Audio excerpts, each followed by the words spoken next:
My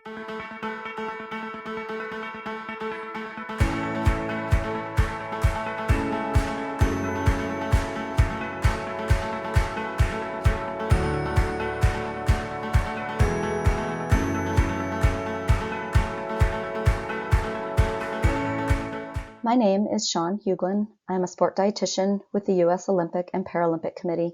In that role, one of the primary sports I work with is volleyball, both indoor and beach.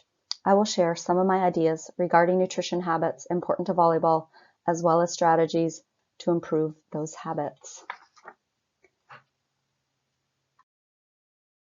When we think about a habit, it's typically something that is defined as something settled or regular tendency or practice. With regard to nutrition habits, they're typically formed when we repeat certain behaviors so often that they eventually become a learned behavior or programmed within the brain. So for example, if I eat a recovery snack after my workout every time over the course of the next month, it becomes a habit. It takes less effort because the brain has learned the behavior and you have to think about it less. So it almost feels automatic.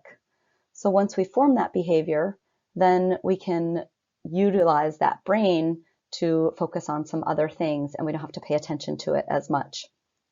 Maybe you can think of a nutrition habit that you've established recently. Something like adding veggies to all your meals, having a piece of fruit as a snack in the afternoon, carrying a full water bottle with you no matter where you go.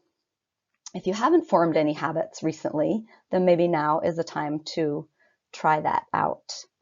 So I will outline 3 habits that I think are worth forming and important to volleyball performance for practices and competition. The first habit that I want to discuss is prioritizing protein.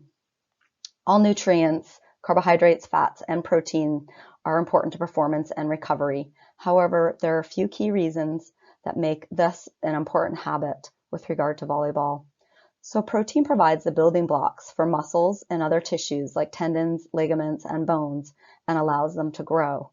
Protein is also essential for repair and recovery of tissue after it's stressed from jumping, landing, digging, all of those explosive movements that take place in a volleyball practice or match.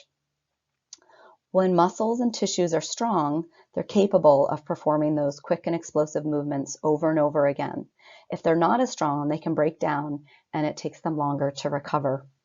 And in order for muscles to grow and respond to the training that they're exposed to, it's important to eat protein throughout the day in all your meals and snacks to ensure that those building blocks are available for all of the tissues to utilize. In order to include protein at each meal and snack, athletes typically need to plan ahead and think about what protein sources they will choose. They're sometimes the hardest aspect of a meal or snack to squeeze in, depending on what you have access to. So some ideas that you might try at breakfast will include adding eggs to breakfast, adding tofu, including a smoothie, adding Greek yogurt, nut butter, milk, or even sprinkling nuts onto maybe oatmeal or your toast. Some ideas to add protein at lunch and dinner might be, of course, your typical a piece of fish or a piece of steak or pork, but otherwise you could add things like tempeh, you could add ground turkey to something, or you could add some type of veggie burger or even some legumes or some beans. And then some ways to add in protein at snacks, which is sometimes the hardest, might be thinking about cottage cheese, yogurt, maybe adding some edamame, string cheese, turkey slices, or hard-boiled eggs. The second habit is controlling carbs or carbohydrates. When I say control, I mean for you to be more proactive rather than reactive. So similar to protein, eating carbs at each meal and snack becomes important. However, with carbs, I think, again, you need to have an intention. So you need to match how much you need rather than just filling your plate. So considering carbohydrates, they're the energy or what you might call the fuel for muscles when they contract quickly during any type of volleyball movement or in the gym when you're doing a strength and conditioning session. When you look at this video, you'll notice as the girls jump high, they land they hit hard. All of those explosive movements utilize carbohydrate as the primary energy source. Unfortunately, carbs can be a little bit easy to overeat, and they're usually readily available to us. So if you eat more than the muscles need or more than those contractions require day after day, then the body will typically respond by gaining extra weight that may be unwanted and may be counterproductive to your performance. So finding a good balance can be tough. To start out with, consider choosing 1 to 2 carbohydrate sources at each meal and pay attention to the portion sizes. So at breakfast, you might have oatmeal as well as a piece of fruit. So there's your 1 to 2 servings or sources of carbohydrate. In lunch, that might be having some sweet potatoes and then adding some black beans in there as well, which would provide another carbohydrate source as well as a little bit of protein. And at dinner, it might be including some type of rice in your whole wheat tortilla. And so those are your 2 carbohydrate sources at dinner. The last part of carbs is choosing them wisely, making sure you choose those that give you the most bang for your buck. So for example, a bowl of fruit is going to give you a lot of vitamins, fiber, and also some fluid, compared to if you choose to grab a handful of jelly beans, which are mostly going to provide you with sugar. So the third habit I want to discuss is fluid first. Hydration status changes throughout the day. As you lose fluid and replace it, you can go through stages of hydration and dehydration. However, the ultimate goal is to maintain a good hydration status as often as you can. Maintaining good hydration status is important for the body to be able to move nutrients through the body, keep the blood flowing efficiently, as well as for the body to cool itself so it doesn't become too hot when it starts producing heat in a training session or in a match. There's no magic number when it comes to the amount of fluid each athlete needs. It is very individual. However, an athlete's fluid needs are determined by their body size and the amount of fluid they lose when they're sweating. If you have a larger frame and you sweat a lot, you'll need to replace more water than a smaller individual who doesn't sweat very much. Developing good hydration habits involves a few key things. So the first is beginning each day and each meal with 1 to 2 cups of water. This will be in addition to any fluid that you drink surrounding training. Another good starting point for daily fluid needs is taking into consideration what your body weight is in pounds, dividing that by 2, and that would give you approximately the amount of ounces that you need.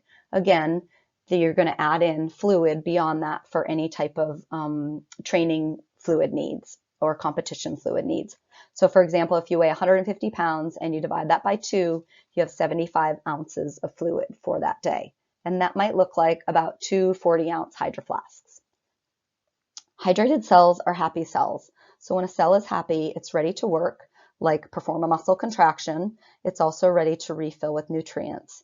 So that might be during recovery or after a training session. A good habit is to start your recovery process after a training session or a match with a few cups of water, and then begin to replenish other nutrients that you used and that help you with repair and recovery, like carbs and protein. A few ways you can tell if you're hydrated and your habits are adequate are to look at your color of your urine in the morning or throughout the day. If you notice that it tends to be darker in orange or a burnt color, then probably you're not drinking enough. A color to aim for might be like a light lemonade color. Another aspect to pay attention to is how often you use the bathroom. So every 2 to 3 hours is probably a good goal. If you're going to the bathroom every hour, you're probably drinking too much. And if you're not going very many times during the day, then you probably need to drink a little bit more. So to wrap things up, there are a lot of other nutrition fundamentals that are important to volleyball performance. But one of these might be a good goal to start with: prioritizing protein, controlling your carbs, or taking in fluid first. A couple tips to get you started on building some of these habits a little bit better. Number 1, pick one of the habits that speaks to you most. Oftentimes, the habit that's the hardest to develop is the one that is most important to you or could be the most impacting. So keep that in mind. The second is break the habit down so it's manageable. If prioritizing protein seems like one of the most important things you could do to help your performance, start with one meal.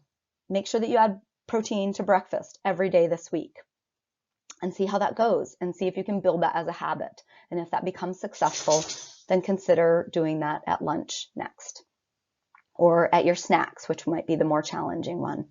And then create the environment that allows you to be successful. So planning ahead, making sure that you have those protein sources available to you is one of the key ways that you can do that. And then the last one is find a way to hold yourself accountable. Maybe that is sharing your goal with somebody else. Maybe that is trying to accomplish that goal with a teammate who's struggling with the same thing. Maybe that's tracking it. So if hydration maybe is a challenge for you, think about tracking how much fluid you're having each day. And then what does that urine color look like? And as you improve that, does your urine color change? So then you also have some feedback about that habit.